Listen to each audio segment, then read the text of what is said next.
Hello, good morning, and welcome to Sports Today. I'm Rohit Mundiur, and I'm here to speak about yesterday's quarterfinal matches from the European Championships. It's finally Spain and Italy who go through. Spain finally end the dream run that Switzerland were on, and Italy, the efficient Italy's, well, they kind of proved that they really are one of the tournament favorites. They saw off Belgium, a very, very good Belgium team, the so-called golden generation of the Belgium, and they just saw them off quite efficiently.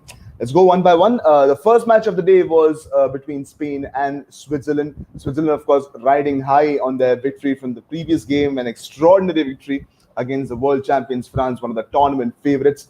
But then in the end, they actually got managed to take this match all the way to the penalties themselves again.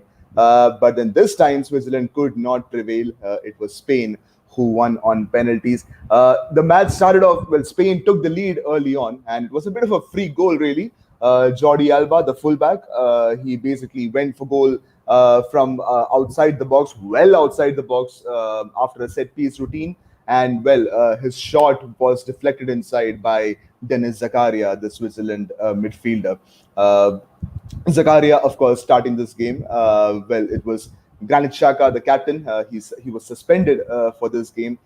He, of course, played a huge role in that extraordinary victory against France. Xhaka was there, of course, in that dugout. He was there. You could see him barking out orders to the players, barking out motivatory words, I guess, to the players after full time was announced, after the game went into extra time. But before that, anyhow, there was a match that was played, lots of missed chances, and Switzerland, it was very clear that Switzerland were out there to just defend as much as possible. They are good at defending. They are a good compact team.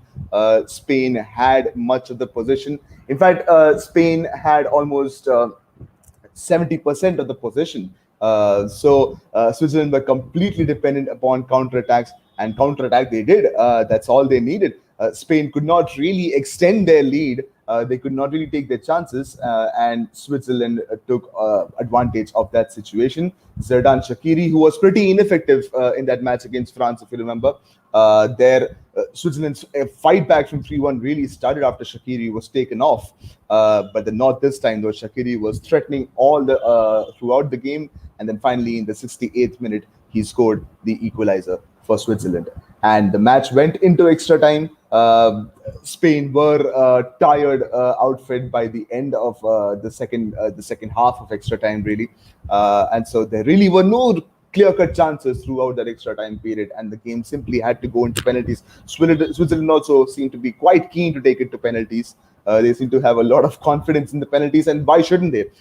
They obviously beat France on penalties in the previous game, and more than that, Spain have a very poor track record with penalty kicks. Well, not with penalty shootouts as such, but they basically missed all five of the past penalties that they have been given in international football. So it's not exactly a very encouraging thing for Spain to go into penalties, and they did miss a lot during the penalty shootout. It started out with captain Sergio Busquets actually missing the target, but then Switzerland also kept missing. The next penalty was tucked in, and then Danny Olmo also tucked in for Spain to make it 1-1, and then Shah basically missed for Switzerland, and then it kept on going like that. A lot of missed penalties, and in the end, finally, it was Mikel Oyarzabal who scored for Spain and took them through. That was the decisive penalty kick and took them through to the semi-finals. The end of a fantastic run for Switzerland. Of course, they can be very happy with what they have done so far. They beat the world champions. They took the two-time champions all the way out to penalties. But then the next match of the day, of course, was the big match, Belgium and Italy. Lots of big stars in both teams. You could argue that it's Belgium who had the bigger stars, the bigger brand names, guys like Kevin De Bruyne and Romelu Lukaku, of course. But then that did not really matter because Roberto Mancini's men are well drilled.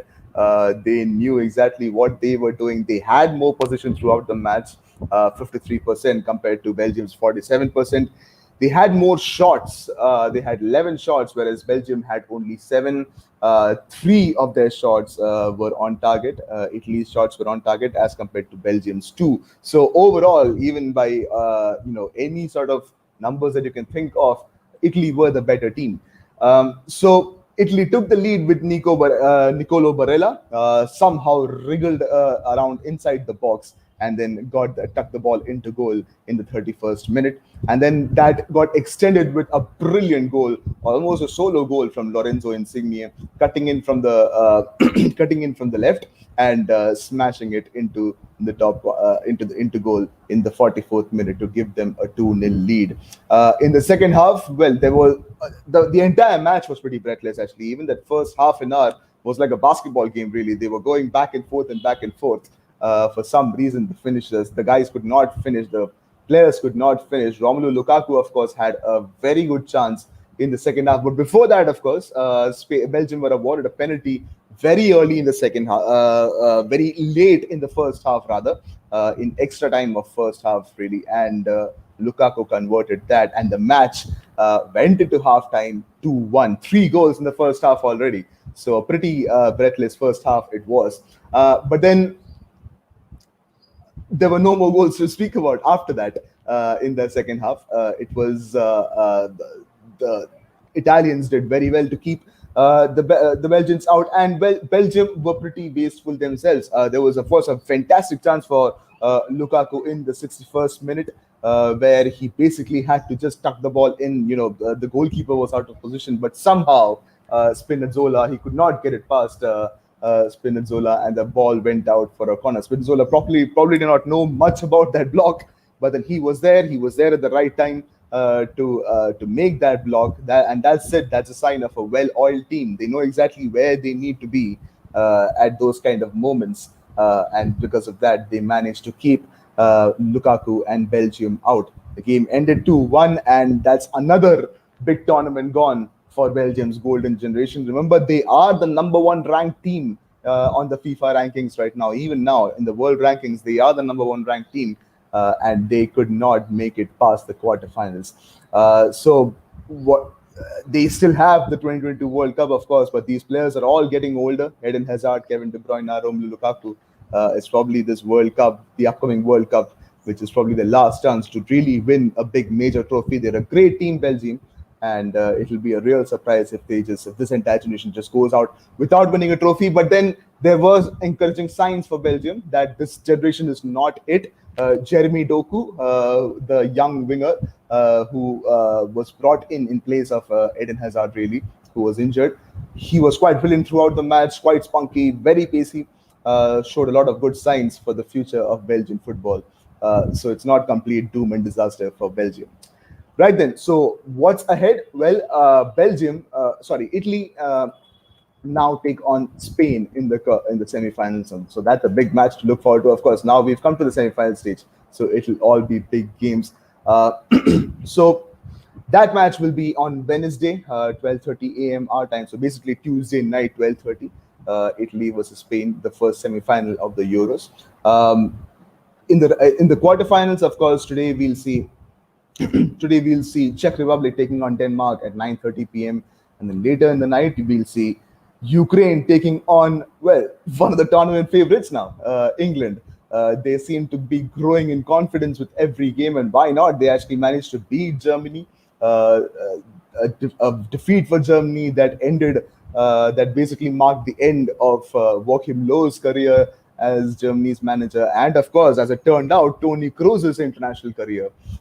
So a major victory there for England, and they seem to be riding really high on confidence. And of course, the opposition is Ukraine.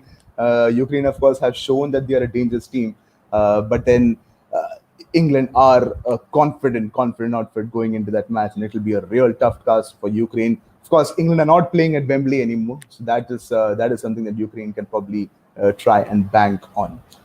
Right, that's it then from me about the Euro 2020. Do tell us what you felt about yesterday's matches. Do tell us what you feel about Belgium's golden generation as well. That's a very interesting topic, really. And do tell us what you feel about what's going to happen in this tournament later on. It's been a great tournament so far, and so it's going to have a grandstand finish most probably. Thank you so much for watching.